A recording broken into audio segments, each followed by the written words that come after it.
Alright guys, so in the last video, what we did is we set up our server, it's running fine. If we ever want to connect to it, then what we can do is we can write SSH root at the IP address, and then it just asks us for our password.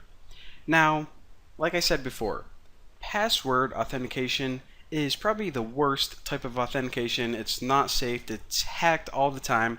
Instead, what you always want to do is you want to set up SSH keys. Now, without getting into too much detail, I'll explain in like 60 seconds exactly what we're going to do and how they work. So, in order to have a nice, secure connection, we're going to make two keys. One is called a private key, and the other is called a public key. Now, the private key, that's just going to stay on our own personal computer. So, it's a way to identify this computer that I'm sitting at right now. Now, our public key, that's the one that we're going to upload to our server.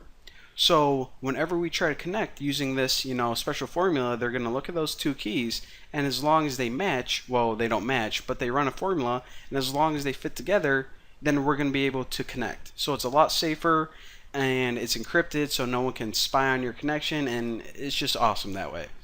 So first thing we need to do is generate these two keys. Guys probably think it's pretty hard, but check out how easy it is.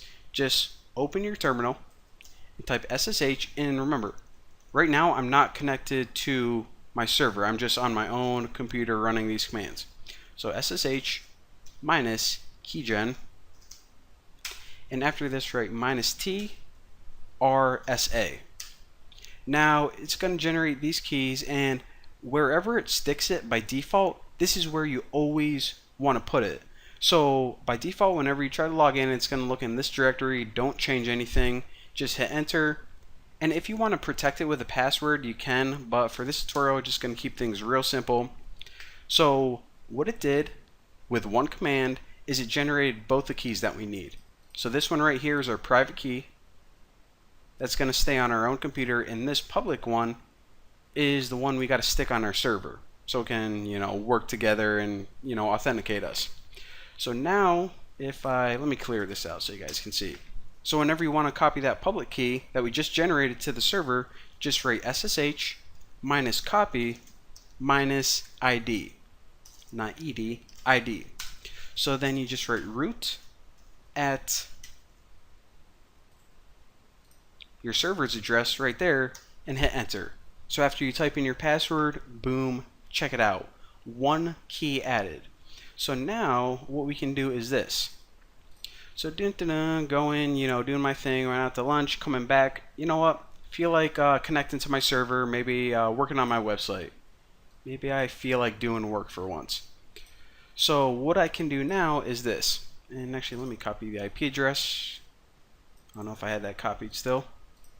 Alright, so now whenever we type SSH root and try to connect to our server, check out what happens. We're just connected. We don't need to type in a password or anything. And you're like, why didn't you need to type in a password? Well, remember, we have that key on our computer, and that's what it automatically reads whenever we want to connect. So, unless someone's going to break into my house and start going through all my private keys, which, people don't usually do, then we are now able to log in easily. And not only is it easier to log in, but we have a much more safe and secure connection. Pretty sweet. Boom, roasted.